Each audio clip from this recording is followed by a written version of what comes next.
Halo, selamat pagi adik-adik sekalian. Perkenalkan, nama kakak Elsie Andriani Kaban. Biasa dipanggil dengan Kak Elsie.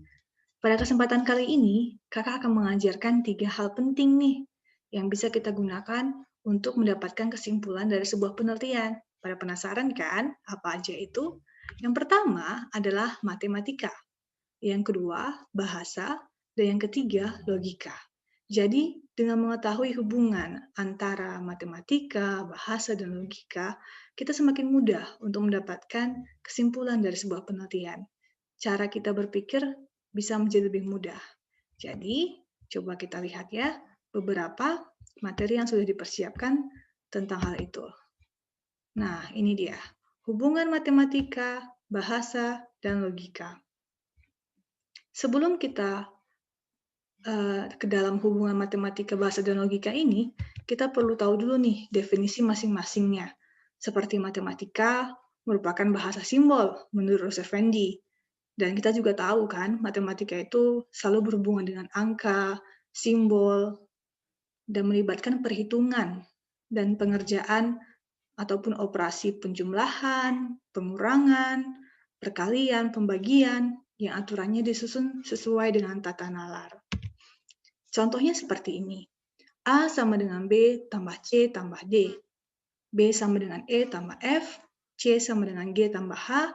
D sama dengan I tambah J. Nah, melalui hal itu, kita bisa berpikir bahwa nilai E tambah F itu sama dengan nilai B.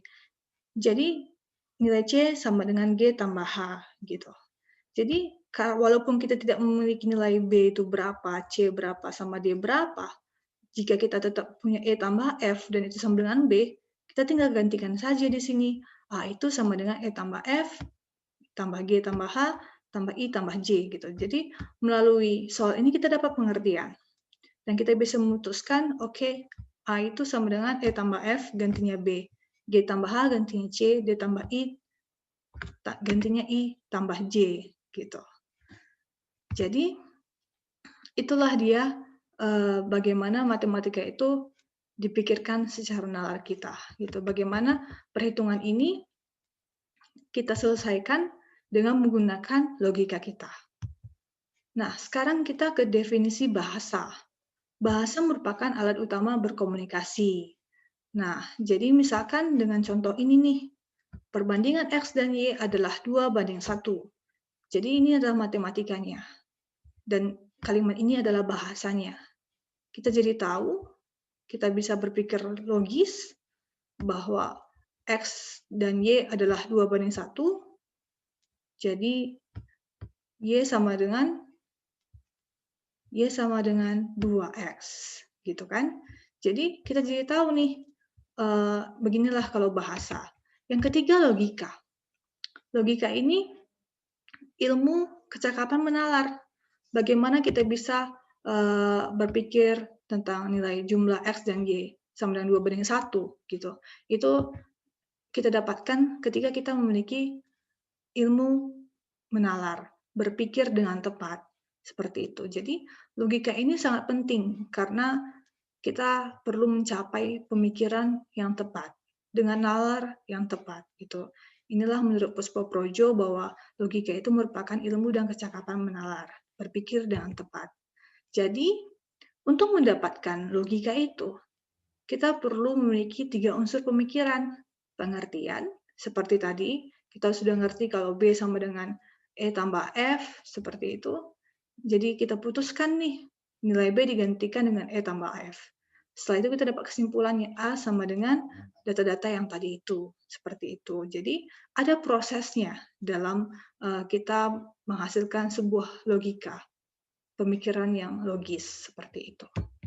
Jadi, sangat penting kita belajar logika, karena kita bisa dibantu untuk berpikir lurus, tepat, dan teratur. Dan kita juga bisa membantu orang lain juga, bagaimana sih cara berpikir yang teratur, yang tepat, seperti itu. Yang kedua, semua bidang kehidupan manusia membutuhkan keteraturan yang berdasar atas kemampuan berpikir. Jadi, logika itu penting karena itu akan mempengaruhi bagaimana kita mampu berpikir, seperti itu. Berpikir dengan tepat. Yang ketiga, ilmu filsafat dan ilmu pengetahuan adalah ilmu yang penting dalam kehidupan kita. Dan itu tidak bisa dipisahkan dari logika. Karena kita juga butuh menganalisa tentang filsafat, kita butuh menganalisa tentang ilmu pengetahuan, dan kita butuh nalar yang tinggi untuk mendapatkan hal itu. Gitu. Jadi sangat penting untuk belajar logika. Yang keempat adalah mengarahkan seseorang untuk berpikir mandiri. Ya, otomatis dengan belajar logika, kita akan semakin mandiri dalam berpikir. Kita akan lebih memiliki beberapa pengertian, setelah itu kita akan memiliki keputusan, dan setelah kita memutuskan kita bisa menyimpulkan sesuatu, kita bisa mandiri untuk hal itu. Yang kelima, dengan belajar logika, pemikiran dan pertimbangan kita akan lebih objektif lagi. Nah, jadi logika ini sangat penting untuk kita pelajari, dan kita perlu latih dengan membaca data.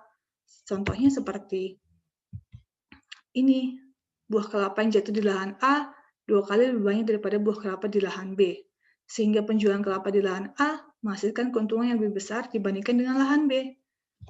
Nah, ini adalah contoh dari hubungan antara matematika, bahasa, dan logika. Karena ini adalah contohnya. Yang ini adalah perbandingannya, bahwa logika dan matematika dapat digunakan untuk kerasionalan ilmu. Bahasa digunakan sebagai alat komunikasi. Karena tadi kan berdasarkan definisinya itu, pencampuran ketiganya akan dapat difungsikan menjadi suatu kesimpulan hasil penelitian. Jadi, logika dan matematika itu kerasionalan ilmu. Contohnya seperti ini. Buah kelapa di lahan A 2 kali lebih banyak daripada buah kelapa di lahan B. Ini adalah datanya. Ini adalah matematikanya 2 kali lebih banyak, seperti itu. Dan logikanya itu sehingga penjualan kelapa di lahan A memiliki keuntungan lebih besar. Ya, inilah adalah pernyataan yang logis. Karena lahan A itu kan lebih banyak yang jatuh. Otomatis yang dijual juga lebih banyak dan keuntungannya lebih besar, seperti itu. Dan bahasa adalah kalimat ini. Bahasa adalah kalimat ini. Alat komunikasi tentang bagaimana sih keadaan buah kelapa di lahan A, di lahan B, dan apa akibatnya. Sehingga penjualnya lebih tinggi dan keuntungannya pun lebih besar, seperti itu.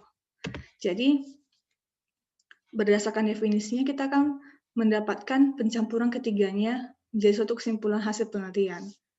Seperti contohnya tadi, kita bisa menggabungkan matematikanya, kita menggabungkan logikanya, dan kita mengetahui bahasanya, alat komunikasinya, gitu. Jadi inilah konsep penting dari hubungan antara matematika, bahasa, dan logika. Ini adalah daftar pustakanya. Terima kasih untuk waktunya, karena kita sudah belajar 3 hal yang penting. Harapannya dengan belajar kita mengetahui matematika, bahasa, dan logika ini, kita semakin pintar untuk membaca data yang perwakilan dari matematika, kita semakin pintar untuk menganalisa secara logis data-data tersebut, dan kita bisa menyampaikannya dengan bahasa yang tepat.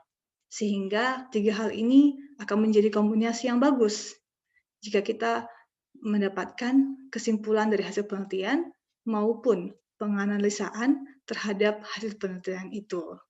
Jadi, terima kasih untuk waktunya. Semoga pelajaran ini bermanfaat dan kita semakin pintar menggunakan akal kita yang semakin logis. Oke, terima kasih.